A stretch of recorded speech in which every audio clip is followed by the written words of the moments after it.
Sí. Y Cuando quiero Punk. impactar No future. contra el edificio, bueno, llamo a Marina del Polleto, que se encuentra aquí en el estudio. ¿Cómo andas, Dalpo? ¿Qué tal? ¿Cómo te va? ¿Qué presentación? Un poco. No, y bueno, Apocalíptica. digo la verdad, ¿qué querés que le haga? Bueno, trataremos de cambiar esta vez. ¿Qué onda? La inflación está bajando. ¡Vamos, al polleto! Bueno. Tomá la nota, mirá. A ver. Está bajando desde niveles muy altos, ¿no? Bueno.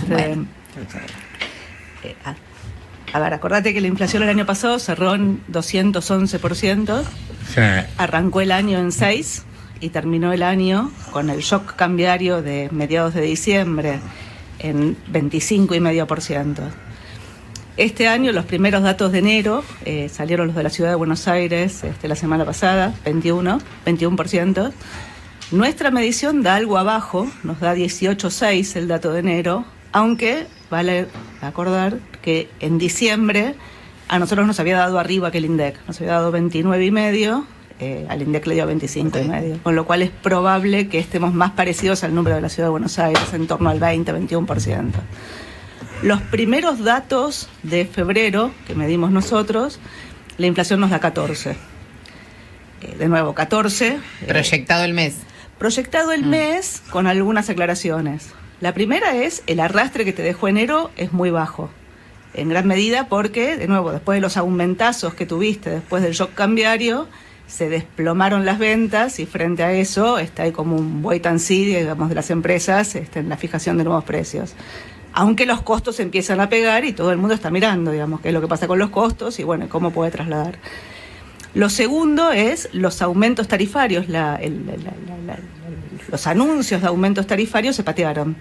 El aumento en transporte no arrancó el 1 del mes, sino arrancó el 6 o el 7 del mes, o sea, una semana menos.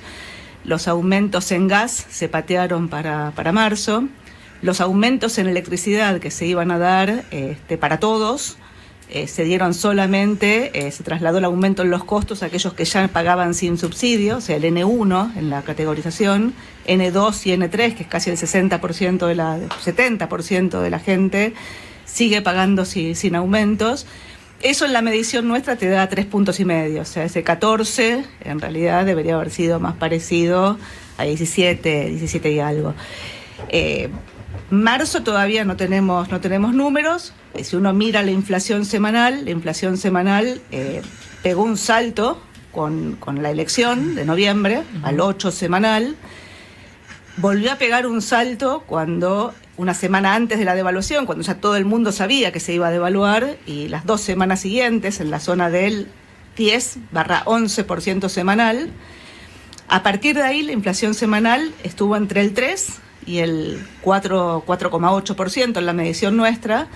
Hubo una semana, la última de enero, que dio 1% semanal, que todo el mundo de alguna forma festejó. La última semana, la primera de febrero, volvió a dar 3,8 semanal.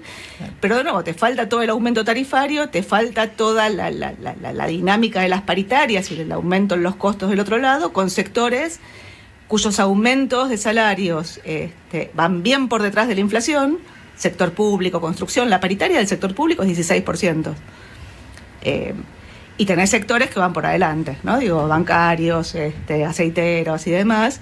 Y algunos que van, pero lo que no has visto frente a semejante shock es una espiralización. Por ahora no hay una espiralización. Por ahora lo que hay es, de nuevo, un shock, un cambio, un intento de cambiar precios relativos que no terminan de cambiar, porque los precios de los bienes subieron y los precios de los servicios todavía no están subiendo. O sea, el cambio de precios relativos es fundamentalmente contra el desplome de los ingresos, y la contracara de ese desplome de los ingresos es la recesión que estás viendo.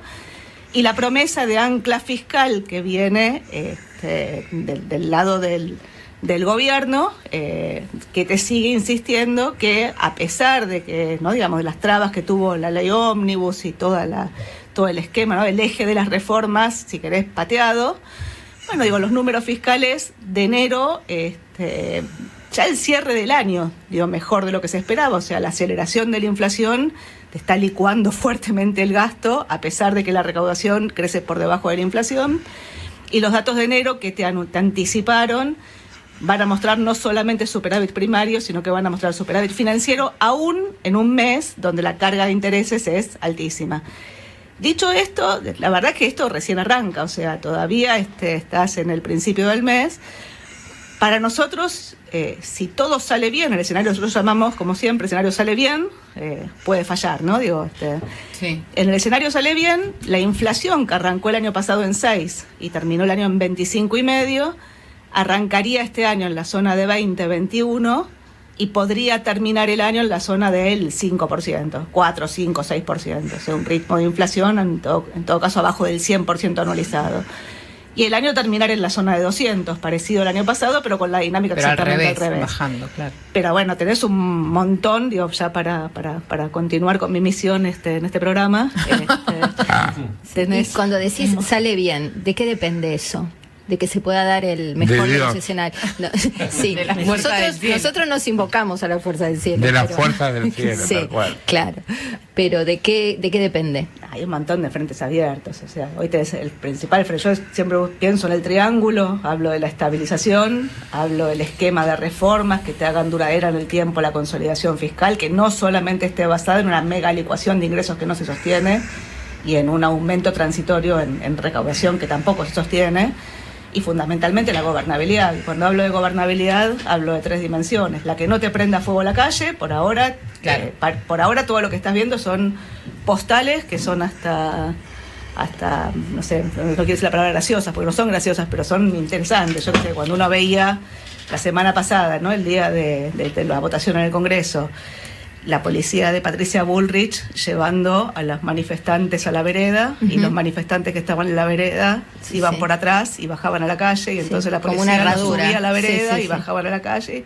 Y yo estuve mirando 15 minutos la tele, estuvieron 15 minutos haciendo eso, no sé cuánto tiempo más. Visto desde el dron, era una cosa pintoresca. Interesante.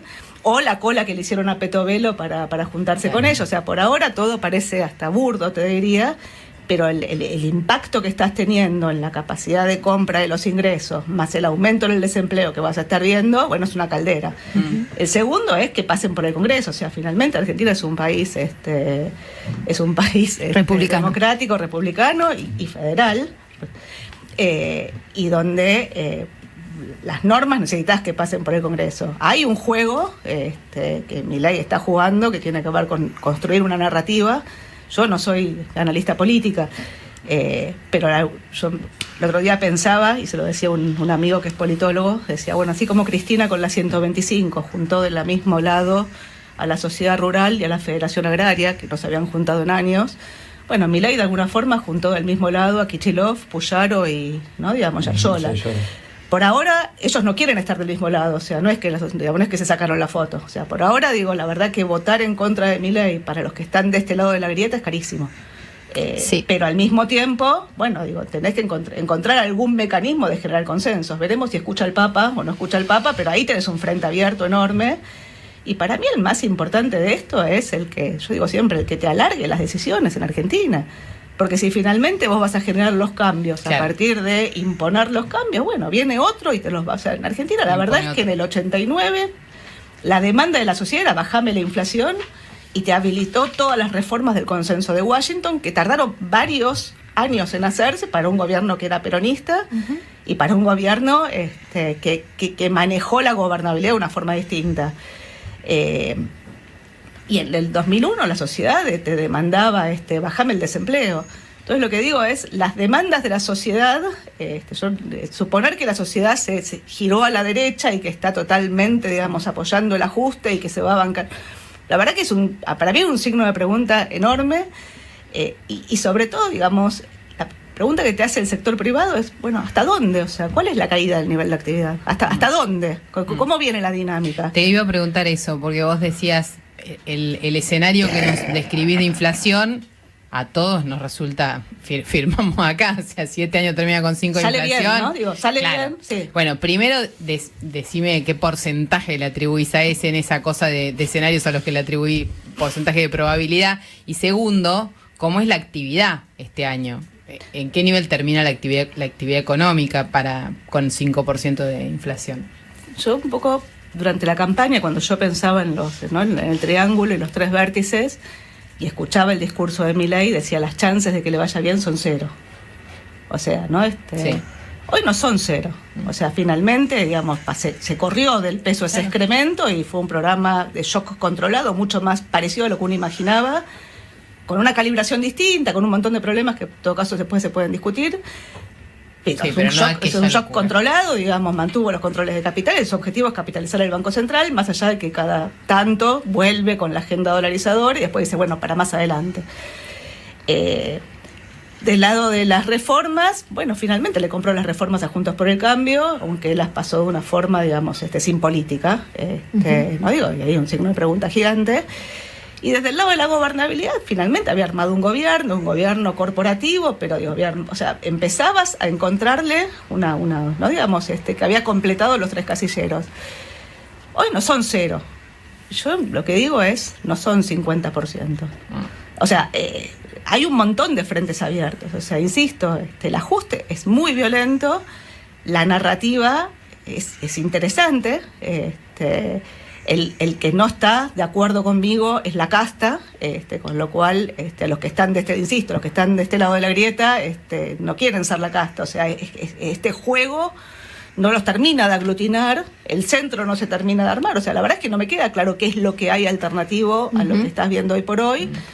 Pero insisto, digamos, dentro de las reglas del juego de la democracia, tenés que jugar de alguna forma con ellas.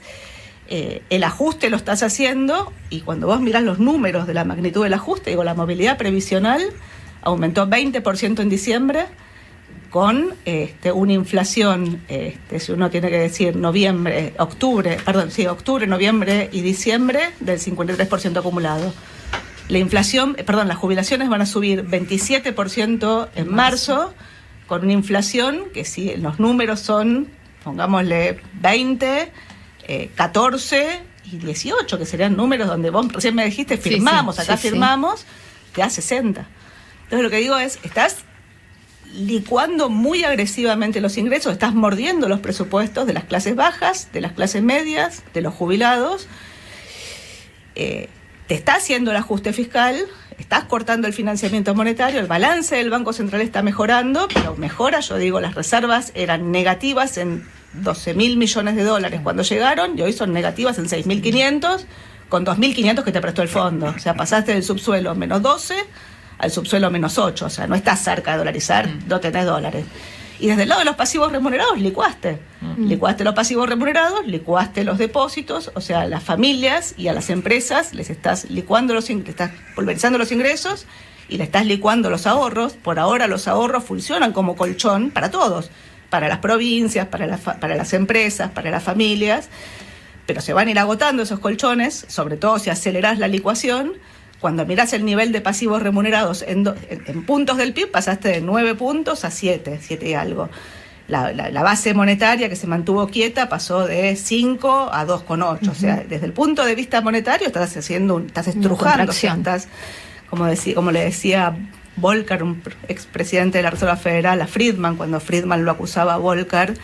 Bueno, hay un par de cartas que son muy, muy divertidas entre ellos, donde se hablan con mucha altura, pero básicamente uno le dice al otro que es un inútil y el otro le contesta con mucha altura que la propuesta de Friedman es, él dice, es ordeñar la vaca, es eliminar la cantidad de pesos, y dice, en realidad el objetivo de un banco central es domar la inflación, es estabilizar la demanda de pesos. Claro. Ex post, bueno, acá lo que estás intentando es ordeñar la vaca, es estrujar. ¿Cuál es la ganancia de la ciudadanía si la economía rebota en la macro, como estás contando, pero están todos sin un peso en el bolsillo, sin poder consumir, sin poder vivir, teniendo que renunciar a todo? ¿Cuál es la ganancia acá? No, a ver, yo lo que digo es, el ajuste permanente es intolerable para una sociedad. O sea, Argentina no crece desde 2012 y caíste 2018, 2019, 2020, rebotaste 21, 22, 23 te estancaste y 24 vuelves a caer. La Argentina, desde 2012, el producto por habitante cae 15%. Es un drama. Sí. Ahora, con inflación en 200% de inflación en estos niveles, la Argentina no va a crecer. O sea, vos tenés que reconstruir la moneda. No tendrías que haberla roto, pero ahora tenés que construir una moneda. Necesitas una moneda, necesitas una ancla. si no hay ancla, todos los contratos son una porquería. O sea, ¿cómo nos ponemos de acuerdo para alquilar? ¿Cómo nos ponemos de acuerdo para un contrato salarial? ¿Cómo nos ponemos de acuerdo para vender cualquier cosa? O sea, siempre estás o jodiendo al otro, o sea, tratando de beneficiarte, digamos, porque no tenés forma de la cual agarrarte. Entonces, prioridad es bajar la inflación. Claro. Ahora, el costo de bajar la inflación es una recesión. Ahora, el problema es si el costo de bajar la inflación termina siendo una recesión y después no bajas la inflación. Porque digo, si tenés que volver a devaluar, claro, como que no hay, en no hay algún plan momento, B, pareciera. siempre hay plan B. Hoy, yo qué sé, no sé, o sea, hay un plan A que de nuevo es estrujar, si querés, para mí, digo, tenías que capitalizar el balance del Banco Central. Insisto, cada vez que sacás la agenda dolarizadora, digo, de nuevo, no estabilizar la demanda de pesos y decís que vas a ir para ahí. Después decís que no vas a ir para ahí. Entonces, volviendo, digamos, hay un programa, yo qué sé, digamos, que uno podría discutir algunas cosas, sobre todo el blend, o sea, pero hay un programa, digo, que empieza, si querés, a funcionar desde el punto de vista de la baja de la inflación. Todo el ruido en términos de la narrativa dolarizadora, todo el ruido en términos del Congreso, a mí me luce que no te ayuda. Y hablando de ruido, la tensión con las provincias y esta cosa de que el ajuste lo hagan las provincias y de alguna manera trasladar la responsabilidad y cortar todo tipo de ducto de transferencias discrecionales, de posibilidad de endeudarse, etcétera. ¿Eso cómo impacta en las cuentas provinciales y, bueno, también socialmente, ¿no?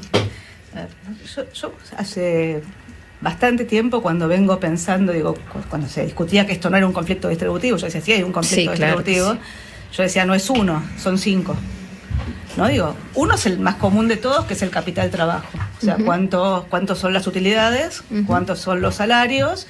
Obviamente no es lo mismo cuando la economía crece que cuando la economía cae. Digo, cuando la economía crece, si querés es virtuoso, cuando la economía cae tenés un problema. El segundo es el tamaño del Estado. Cuánto recaudás y cuánto gastás. El tercero es el que estás mencionando vos, es nación-provincias. Es quién recauda, quién gasta y cómo se distribuye lo que recauda la nación, que es la coparticipación más las transferencias discrecionales, que ahora vamos a volver a ese. El cuarto es el de precios relativos, o sea, el cambio de precios relativos. Cuando los economistas hablamos de precios relativos, nadie entiende nada. Yo siempre digo, tenés precios de bienes que son ridículamente caros, precios de tarifas que eran ridículamente baratos. Si vos querés poner las tarifas donde hay que ponerlos para hacer el ajuste fiscal y no bajan los precios de los bienes, lo que te baja es el salario. O sea, finalmente la inflación es un promedio. Para que te bajen los precios de los bienes vos tenés que tener competencia. Ahora, con las reglas del juego que tiene la Argentina, vos abrís la economía, generás competencia, aumentás el desempleo. Y de hecho, cuando hablás de las reglas del juego de Argentina, bueno, yo que sé, hay sectores que no se tocaron. O sea, acá se eliminó la promoción industrial, pero no se tocó el régimen de la Tierra del Fuego. Y el último, para mí, es activos pasivos. O sea, quiénes aportan, cuánto aportan, y quiénes se jubilan y cuánto cobran los que se jubilan. Vamos a un sistema contributivo donde solamente se jubilan los que aportan. Si solamente aportan 6 millones de personas del sector formal sobre una PEA de 22 millones de personas, bueno, digo, socialmente tenés un problema. Con lo cual, vamos a un sistema solidario, porque estamos de acuerdo en un sistema solidario los que aportamos. Y nos van a licuar las jubilaciones, o nos están licuando las jubilaciones. ¿Estamos de acuerdo? O sea, esto, digamos, es parte del contrato social. Acá estamos haciendo hincapié fundamentalmente en el tema nación-provincias. Las provincias estaban muy holgadas en gran medida porque después del gobierno de Macri, Macri para poder negociar buena parte de las leyes, se dio a las provincias el financiamiento de las cajas provinciales, ¿no? Del déficit de las cajas provinciales, en la repartija que hizo para poder recapitalizar a la provincia de Buenos Aires, devolverle puntos de coparticipación a la provincia de Buenos Aires y no desfinanciar a la ANSES, desfinanció a la Nación. Y cuando vos mirabas a las provincias, la verdad que las provincias en general tenían superávit, superávit primario, alguna superávit financiero. O sea, no había un problema de caja. Ahora, la recesión le pega a todos, le pega a las familias, le pega a las empresas, le pega a las provincias, le pega a la Nación, le pega a la recaudación. Del lado del gasto, obviamente no es lo mismo si la paritaria es 16 como la Nación, 25 como la de la provincia de Buenos Aires o 100 como la de Santiago del Estero. Bueno, acá lo que estás viendo es cómo... Pero hay una discusión de fondo que en los 90 se dio, que en los 90 cuando se discutió esta puja distributiva, se le pasó a las provincias la salud y la educación. Sí. Y la Nación se quedó con las jubilaciones. Y de hecho hay unas cajas provinciales, más de la mitad de las cajas provinciales pasaron a la Nación. Ahora, lo que hiciste durante el kirchnerismo fue duplicaste el número de jubilados. Cuando duplicaste el número de jubilados, los jubilados, no sé quién decía el otro día, están en las provincias. O sea, no hay una cosa que se llame territorio nacional. Pero finalmente hay una discusión de cómo financias esta estructura de gasto que tenés. Hoy por hoy no estás discutiendo la estructura de gasto. Lo que estás discutiendo es cuánto cobran los jubilados, y cuando vos mirás cuánto cobran los jubilados están hoy recibiendo del lado del gasto lo mismo que se recibía en la convertibilidad, 5,6 puntos del producto, con la pequeña diferencia que en la convertibilidad vos tenías 3 millones de jubilados y hoy tenés 6 millones y medio de jubilados. Claro, la torta con la que se le paga al total de los jubilados es la misma, tenés el doble jubilado, por lo tanto, le queda, bueno, en realidad a los de abajo, brutalmente, los ¿no? de abajo cobran parecido perdón. porque les pusiste el ¿Y eso- bono, los de eso qué arriba significa? los licuaste. ¿Eso qué significa? ¿Que con la misma guita cobra la mitad? En puntos del producto, no es exactamente Claro. la misma plata porque el producto es un Claro, poco más obvio. alto, pero sí cobra, digamos, cuando vos mirás la jubilación máxima en relación a la mínima en los 90 era 20 veces. O sea, un jubilado que recibía la máxima recibía 20 veces el haber mínimo. Hoy Ok. un jubilado que recibe la máxima recibe 4 veces el haber mínimo. Claro, achataste la pirámide. Achataste la pirámide. La fuiste un jubilación sistema dejó de solidario. servirle a, no sé, pero yo me acuerdo cuando era chica que había gente que tenía una jubilación, decías que tenía una jubilación que era una jubilación muy buena dentro del Estado. Bueno, eso no pasa más aún con el que tiene una muy buena jubilación, tiene una jubilación. En realidad, los regímenes De provinciales pobre. siguen bastante intactos. De hecho, es Claro. parte de la discusión. O sea, Claro. parte de la discusión entre la nación y las provincias es financiarme los desequilibrios de las cajas provinciales de regímenes que son de privilegio. Claro que se jubilan a los 50, a los Pero además 50, que tienen 50 y haberes pico mucho más años, altos. con O sea- con aportes más bajos, con jubilaciones más altas. Pero a ver, de nuevo, claramente esto lo tuvo un despelote y la verdad es que no sé cómo se corrige. O sea, si es pateando el tablero y empezando, barajando todo de nuevo. Ahora, barajás de nuevo, acá estás rompiendo el contrato social.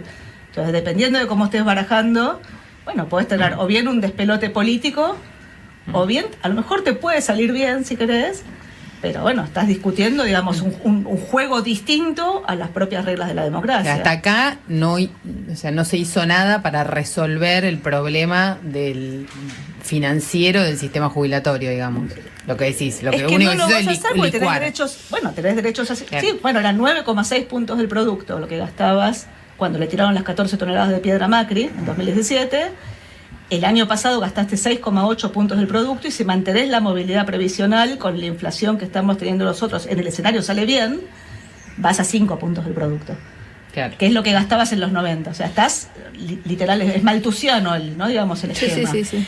Dicho esto, vos dentro de las reformas que estás pasando, pasaste una reforma laboral por decreto y no la mandaste al Congreso, lo cual creo que es un error, y hay una discusión sobre qué es lo que pasaste como reforma laboral.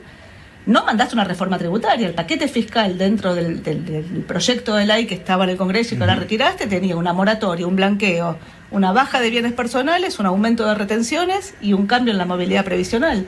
Eso no era una reforma tributaria.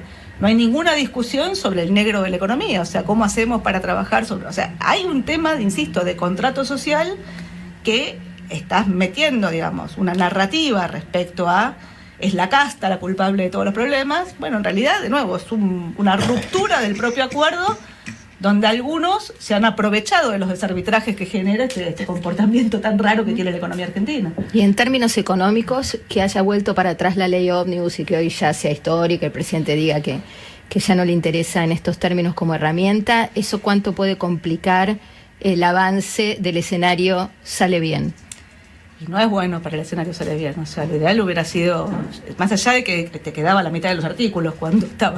O sea, creo que hubo un error de origen. O sea, si vos tenés un gobierno que tiene el 15% de los diputados, el 10% de los senadores, bueno, digo, tenés que sentarte a negociar. Tenés una alianza y tenías, de nuevo, la mitad más de la mitad de los políticos de este lado de la grieta, a los que les costaba muchísimo votar en contra. Bueno, tenías margen para armar consensos, establecer prioridades y hacer política. Acá no hiciste ni estableciste prioridades ni hiciste política.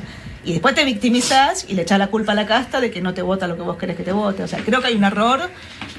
Creo que de corto no te complica lo fiscal, porque lo fiscal está basado fundamentalmente en una mega licuación. Ahora, la pregunta, vuelvo al principio, o sea, ¿qué es lo que te pasa con la calle? O sea, ¿qué pasa con las paritarias? Por ahora las paritarias van por detrás. Ahora cuento una anécdota del Rodrigazo, pero digo, Y la segunda es, no hay un nivel de conflicto social frente a un ajuste que es muy inflacionario y muy recesivo, pero puede haberlo, o sea, en algún momento el emergente puede aparecer.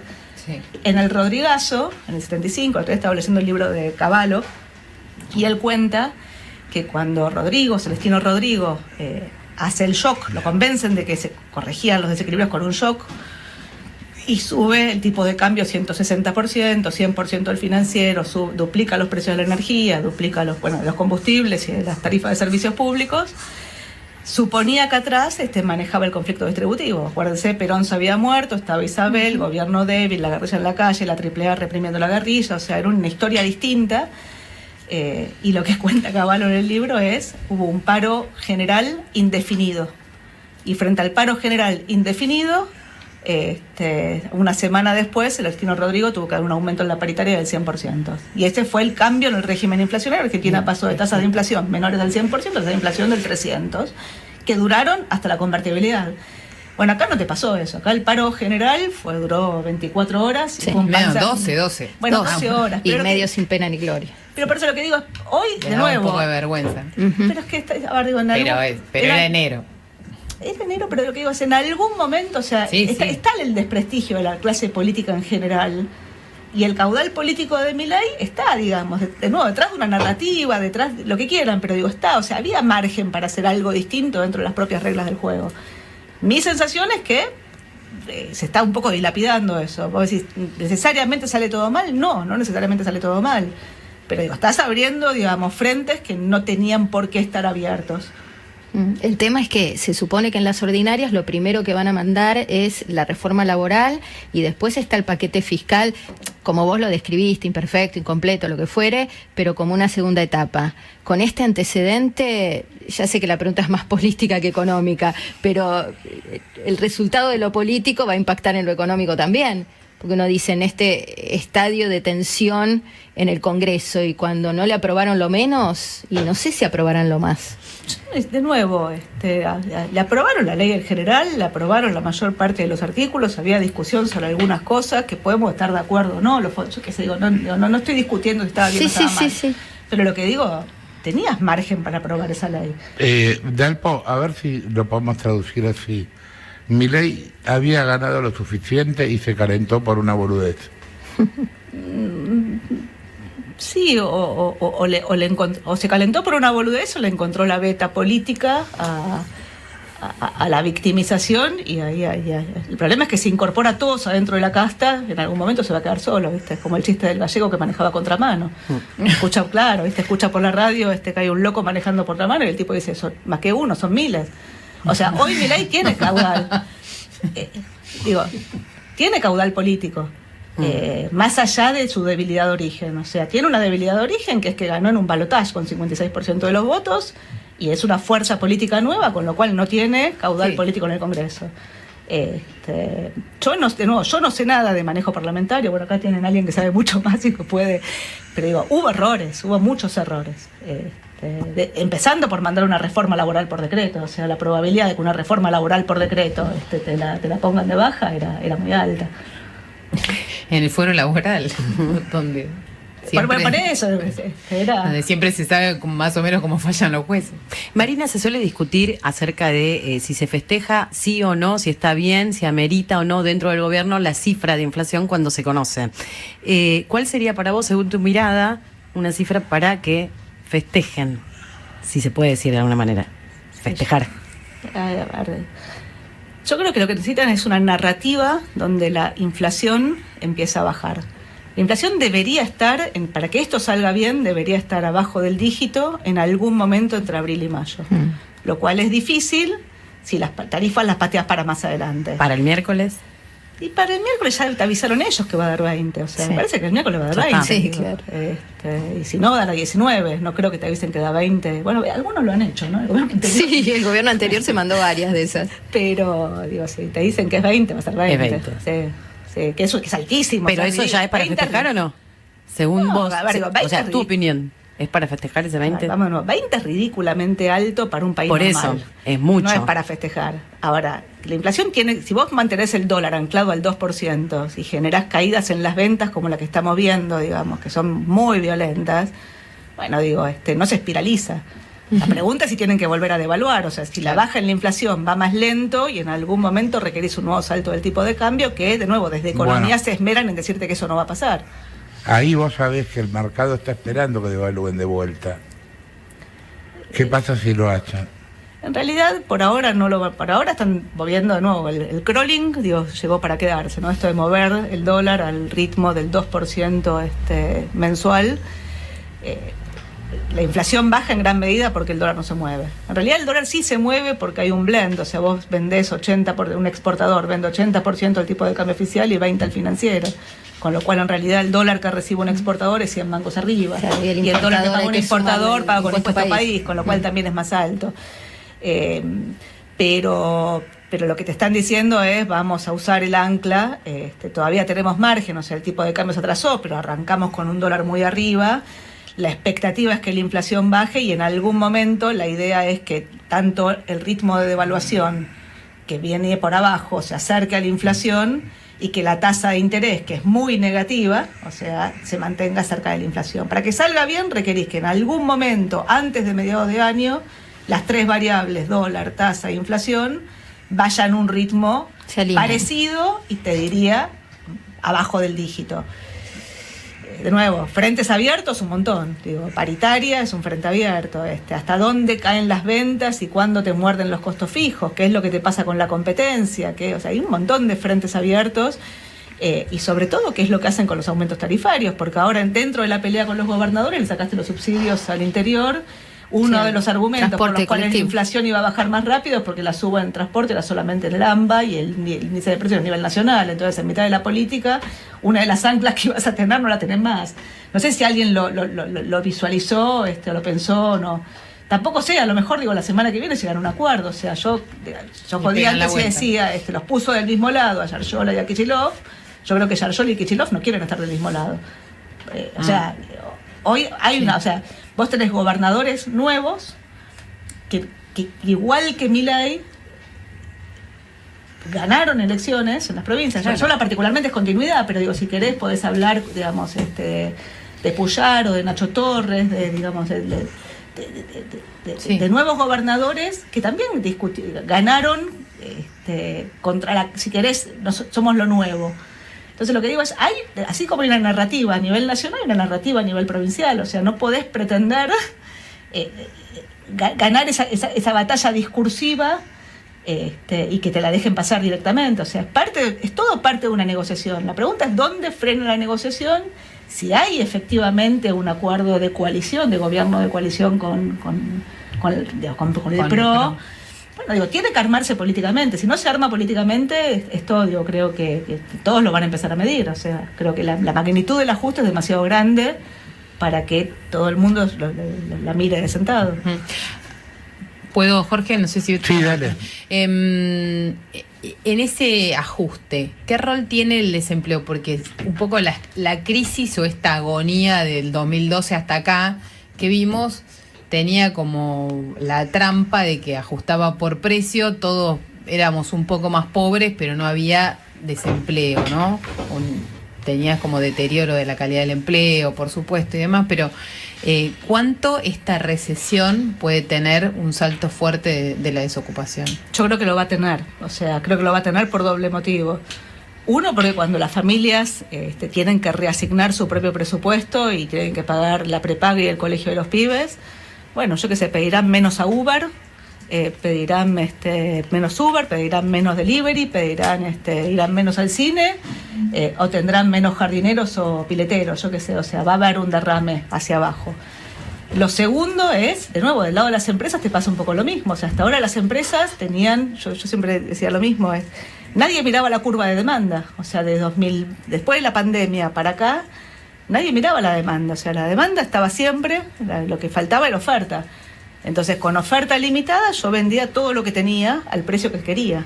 Alguna vez yo conversé con alguien que me decía, bueno, pude subir precios y cantidades, como decía, es maravilloso, 2022, 2021. Bueno, eso se acabó, o sea, hoy tenés que regular desde el punto de vista del precio. Ahora, hay un momento donde tus costos fijos te empiezan a hacer ruido, o sea, la palabra que vuelve a aparecer es productividad. y la contracara de la productividad. La productividad no tiene una connotación peyorativa. La productividad, digo, los países crecen en base a productividad y la productividad te permite una mejor calidad de vida. Ahora, de corto plazo, un aumento violento en la productividad, se resuelve con un aumento del desempleo. Ahora, también no hay una trampa ahí, porque uno piensa, y lo hablamos varias veces con Margarita Barrientos y con gente que maneja comedores, que para ella el fenómeno más choqueante de los últimos tiempos es que gente con laburo, con trabajos formales, está yendo a los comedores y eso es resultado de la inflación que ha licuado los ingresos de determinados sectores. Y ni hablar de los sectores informales, que ahí no hay paritaria que valga, no, los que más perdieron. Entonces, yo entiendo el punto que hace sobre el desempleo. También es cierto que hay gente empleada que no cubre la canasta básica, hay informales que no cubren la canasta básica. Ahora, de corto plazo va a traer que más. Quizá en los números del desempleo no lo ves, y el número del desempleo, estamos de acuerdo, no sé, 7, ¿cuánto es?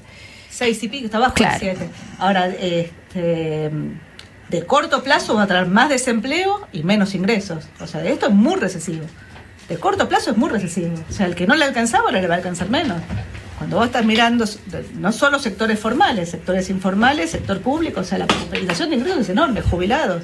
Y en ese sentido, bajar la inflación no alcanza. Es que de nuevo, vos estás bajando el ritmo de inflación, pero el ritmo de inflación sigue siendo altísimo. Porque tenés metidos adentro los costos y además lo que estás viendo en la economía es con las paritarias. No espiralizan las paritarias, pero lo que estás viendo es que se acortan los plazos de negociación. Son casi todas mensuales. O sea, tenés un nivel de indexación de la economía cada vez mayor. El gobierno dice que usa esta estrategia. Hagamos todo el ruido junto y resolvamos, porque tiene el micrófono lejos. Hagamos todo el ruido y canten mientras. No, había que correr. Ay, no el está micrófono de Levina, Marina, Jorge. Era mejor. Claro, Era claro. mejor hacerlo de una sola vez. Y compremos W40. Pero el gobierno o el equipo económico dice que impulsa esa idea de que las paritarias vayan ajustando por inflación mes por mes, porque confía en esa estrategia. Dice que eso es más bajo que una proyección de inflación parados en este escenario. Digamos, bueno, tuve 25% de inflación en diciembre, te pido 25% de inflación por mes para negociarte un salario de los próximos 6 meses, que es mejor ir mes por mes ajustando por inflación. Ahora, a mí también eso me suena a un esquema de indexación permanente que no termina nunca de definir el precio de nada.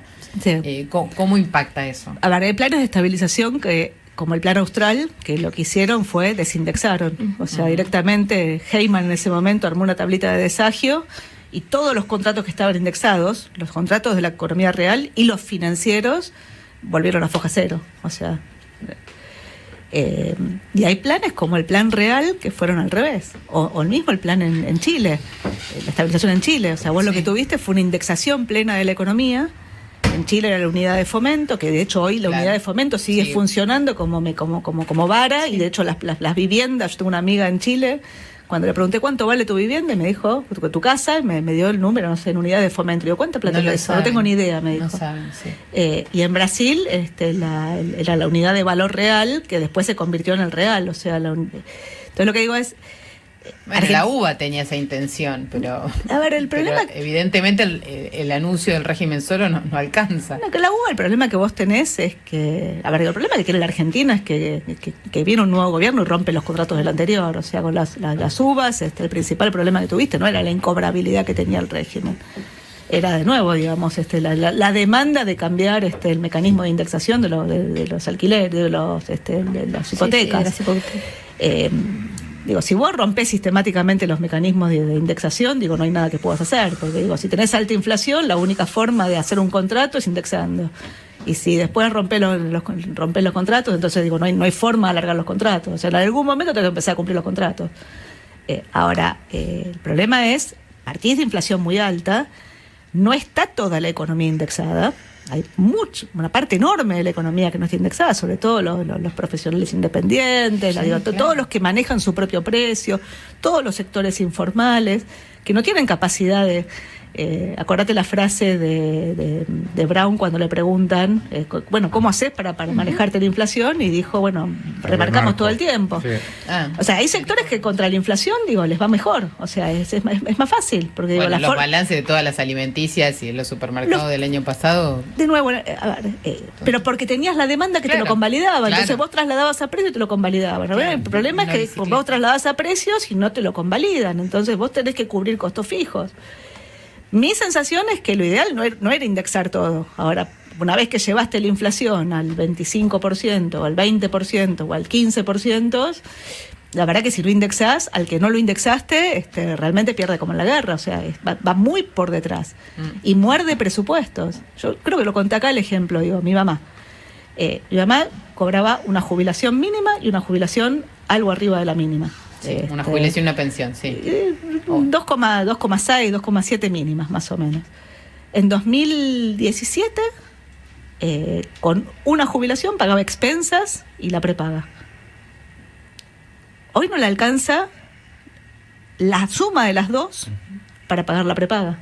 Entonces lo que digo es, y así tenés cantidad de ejemplos de las cuotas del cole. O sea, digo, Sí. no solo abajo muerde seguro, porque muerde empleo Sí, pero en sectores y muerde medios y ingreso. medio altos también muerde. Pero en sectores de clase media, muerde. O sea, o si tenés ahorros o tenés quien te ayude, yo qué sé, digo. Ahora, si no tenés ahorros y no tenés quien te ayude, tenés que decidir un cambio de tu estructura de consumo. Sí, claro. Y ese cambio de estructura de consumo a veces implica, bueno, vuelvo al colegio público, vuelvo a la salud pública, y en otros casos implica, bueno, dejo todo el resto de los gastos. Y el gobierno cree que marzo y abril son los meses más críticos, ¿no? En términos de que todavía no entra la plata de la cosecha, que la inflación va a pegar fuerte la inflación, va a estar pegando muy fuerte la recesión y demás, pero dice, empieza a entrar la plata del campo y si la inflación ha bajado y nosotros mostramos que ordenamos el gasto público, la economía tendría que empezar a recuperarse. ¿Cuán viable o realista es ese escenario? En un Excel puede funcionar, en la vida real veremos. ¿Empiezan las clases en febrero, en marzo? Digo que, o sea, ¿cuál es el nivel de conflicto que tenés que se viene, claro. frente a esto? Por eso cuento lo del 75. O sea, esto no te está pasando hoy. La pregunta es factible? O sea, ¿es muy agresivo el ajuste que estás haciendo? Vos me decís, ¿había que hacerlo? Sí, había que hacerlo. Ahora, es muy agresivo como para que no haya ningún nivel de reclamo. Y con respecto al tema del ingreso de los dólares del campo, viste que por un lado está que hubo 2 semanas de un calor extremo, que bueno, esto tuvo cierta afectación y ya nadie habla de cosecha récord. Y la soja vale poco. El precio internacional de la soja, ni hablar, y bueno, hay quienes especulan también, como decía Jorge recién, con una nueva devaluación y temen que pueda haber como un sentarse arriba de los granos. ¿Vos cómo lo ves esto de la liquidación? Conste, Jorge, que acá la negativa no soy yo. No, eso no creo, sin duda. Me Ella contagió, Jorge. está tratando de remar, Marina, y mirá lo que viene la otra Marina a hacerlo. A ver, por ahora vos arrancaste con un tipo de cambio bien alto. Si le diste el blend. Uh-huh. Yo lo que creo que hay un problema con el blend. El blend, el problema que tiene es que vos estás mandando el 20% de tus exportaciones al contado con liquidación. Sí. 20% de tus exportaciones es un montón, digo, porque aún suponiendo que todo lo que dijiste no ocurre y las exportaciones son 100.000 millones de dólares, y suponiendo que en el esquema tan recesivo que estamos viendo las importaciones son 70.000 millones de dólares. Yo lo dije en la oficina y a mí me dijeron, olvídate, yo no tengo 30.000 millones de dólares de balanza comercial, tengo 24.000. Pero supone que son 30. Okay. Si son 30 y vos mandás 20.000 palos, o sea, el 20% de 100 al contado con liquidación, vos comprás solamente 10. O sea, sí, hay un sí, tema, sí, sí, digamos, sí. Entonces, en el acuerdo con el fondo dice que en algún momento vos tenés que salir el 80-20 antes de junio. Ahí tenés un problema, porque vos no querés devaluar, tenés que salir del 80-20, le vas a bajar el tipo de cambio de exportación en un contexto donde la estacionalidad aparece. Bueno, digo, decime dónde pongo los pesos después. Está bien, digo, si la brecha es chica, voy a la brecha, pero te aumento la brecha, sobre todo si no mando el 20. Si lo mando, no compro los dólares.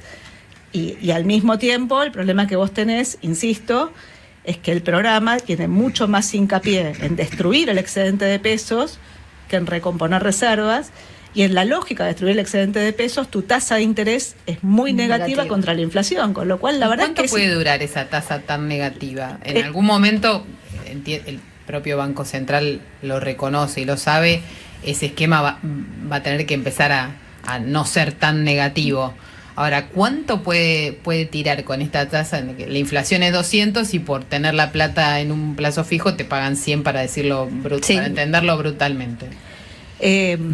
La lógica sería que la baja en la inflación haga que muerda la tasa de interés. Entonces, claro, no es que la tasa suba la inflación, sino que la inflación baje la tasa. La inflación baje, entonces... Si la inflación baja, en algún momento tu tasa de interés debería ser más neutra contra la inflación. O sea, tasa de interés negativa para siempre no puedes tener, pero es cierto que si vos... Por eso no puedes seguir los controles de capitales, porque no tenés reservas para intervenir, con lo cual el tipo de cambio no lo manejás y no podés sobreaccionar con la tasa de interés porque recreás el overhang de pesos. Por eso el shock tenía que ser controlado dentro del cepo, si querés. Por eso digo, el balance del Banco Central está mejorando, pero no, mejora desde el subsuelo. La compra de dólares está ocurriendo, siguen comprando, pero compraba 300 palos al principio y compra 100, o sea, está comprando menos, y el mes que viene, cuando en vez de pagar el 25 de las Expo, de las Impo, pagues el 50, vas a comprar menos. Por eso creen que el mes más crítico es marzo también. Perdón. Sí, Dalpo, un plan como este o un ajuste como este, ¿puede hacerse en una democracia?